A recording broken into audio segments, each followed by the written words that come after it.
7 миллион 900 мың теңгеге NX 200. Бағасы 2017 жылғы 7 миллион 900 мың теңге окончательный бағасы дейді. Мынандай Lexus 2017 бірақ NX 200 2-литровый турбо, но базовый комплектация бірақ. Сон ағайындар машина туралы жазған кезде көп адам ренжіп жатады, неге жауап бермейсіңдер деп. Өйткені сіздер конкретно сұрақ қоймайсыздар да, сол үшін біз жауап бермейміз. Toyota'ның бағасы қанша дейді, болды. Ол қандай Toyota? Toyota'ның түрі бар ғой. Toyota Camry 70 бар, Camry 75 бар, 55 бар. Любой машинаны айтасыздар да, просто мынау қандай, ол машинаның объемы бар, мысалы 2 литр, 1,6, 1,8, 2,5 деген. Сол үшін сіздердің сұрақтарыңыздың бәрі жауапсыз қалады. Жауап келу үшін конкретно сұрақ қойыңыздар. Маған Camry 75 керек. 2021 жылғы объемы 2,5. Или болмаса маған Camry 70 керек. 2018 жылғы.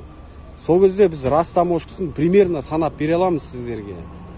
Былайынан просто жібере салады WhatsAppқа, Instagramға күнні.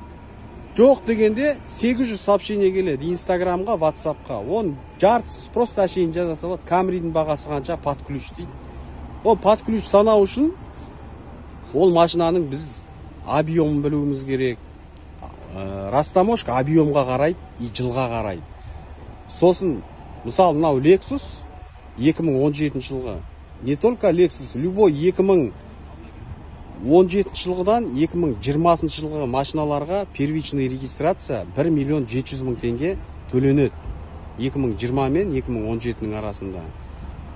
Сол нәрсені ұмытпаңыздар ол. Кейбір адам ойлайды, мысалы, мына жерде машиналар көп тұр ғой. Жаңағында, бағасы 4 миллион екен, ол келумен бір 6 миллион болады шығар деп ойлайды. Жоқ, ол мысалы доставкасы жоқ дегенде 1 миллион теңге болады. Первичный регистрациясы 1 миллион 700 мың теңге болады. Утиль сборы тоже неге қарайды, объемға қарайды. Автоматта бағажда 2,5-тікі бөлек, 2 литрдікі бөлек, 3,5-тікі бөлек, әр түрлі болады. Сол үшін қоятын сұрақтарыңызды конкретно нақтығып қойсаңыздар, сол кезде ғана жауап келеді сіздерге.